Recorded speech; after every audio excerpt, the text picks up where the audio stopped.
You and I have talked, and when we did the dark romance episode, we sort of danced around the idea that like the closest thing that romance gets to horror is that dark romance piece, right?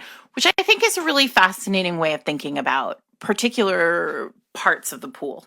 To a book, I mean, what's interesting though is every once in a while, someone will tweet about us or Instagram us, and tell us that they can't do IAD because it's too scary. Yeah, right. And it's fascinating because it doesn't feel scary to me at all. At no point do those books feel scary to me. Does that, in this sense, mean violent? Like, right? Like, there is, I mean, we come to lost limb count, obviously, right? They're violent. Right? Yeah. So But the violence feels like cartoon violence in a lot of ways because they're immortal. Sure. Right? But I think that's because we're heathens, you and me. Right? I mean, I think sometimes high barriers. Yeah, right. No. So I mean, I often, because like to me, scary, it's like what is scary about like horror is I don't do very like Mr. Reed's Romance loves horror and I do not. Yeah. Well, but you don't like a jump scare. I don't like a jump scare. You can't really have a jump scare in a book. But there's a kind of violence that horror traffics in that is way too much for me. I'll watch like, a billion handsome men blow things up fine. Handsome men like being ripped literally limb from limb. Oh no, I mean right? like yeah. Well, that's torture porn. That's like a different beast. Okay, well, so this book is a little spooky to me. Yeah. Like I could see it here. Okay. It's Charish Reid's I'll Come Back for You. Okay. And it also, interestingly, has that Ouija board motif on the front of it.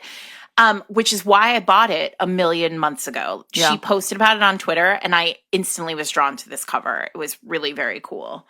But so the premise here is Whitney and her sister Helen. This one's for those of you who like an older heroine. Whitney is 39. I always try to flag that because I know a lot of people are interested in that.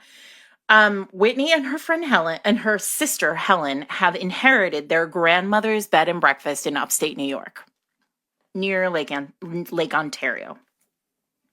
So, this bed and breakfast has gotten a number of like bad reviews, and part of the and like people. So, and a number of these bad reviews are basically from like tourists who were unsettled in the space.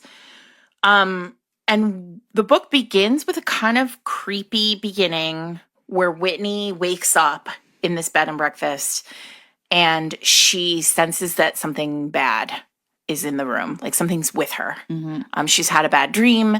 And so she says out loud, like a little incantation that, clearly is like an instinctual thing for her.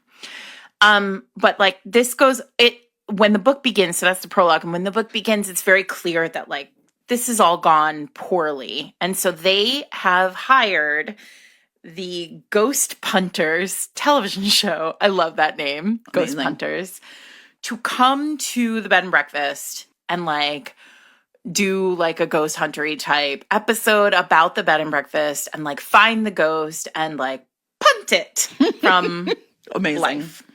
Jen, the cameraman for this show happens to be somebody that Whitney got drunk with and had one drunken kiss with like years ago. And because he's a decent dude, she was super drunk. They were both super drunk. And he was like, we need a rain check. And they never got their rain check. But guess what happens now? I think they're about to get that rain check. So Dion shows up. He's the like handsome cameraman as part of the crew. There's like the lady who runs the audio and the like doofy host of the show. And they all come and they all like choose their rooms in this like big bed and breakfast for the weekend while they're going to film an episode of Ghost Punters. And Dion's such a good dude that he like chooses a room that's outside of the main building of the bed and breakfast because like he doesn't want to be... Like, he appreciates that it could be weird. Maybe she doesn't want that rain check, but of course she does. Of course she does. So it's super sexy, these two, like, and what's cool about it is, like, Dion's like, this is fake. Like, he sort of feels bad because he's like, these women have brought us in to, like, because they believe that something's up right in this bed and breakfast. And like, this is fake. This is all made up. Like it's not real. None of it is real. But Jen, it is real. Yeah, of course it is. And this bed and breakfast is completely fucking haunted. Haunted by a previous owner who is terrible. Wow. Like, scary and terrible. Like, this is some real ghost shit. I love it. And like the end of this book is like, so the romance is really beautiful because it's these two people who like really like each other. And they're like decent people who just like want to be together. And the conflict of this book is, except there's a ghost haunting this bed and breakfast and it wants Whitney dead. And like, That's at one intense. point, there's like this like great moment where like she's trapped on one side of a door and like the ghost is going for her and he's on the other side of the door and he can't get to her. And they're like shouting their feelings at each other. I love and it. It's really great. It's a really, really fun, spooky read. And I enjoyed it.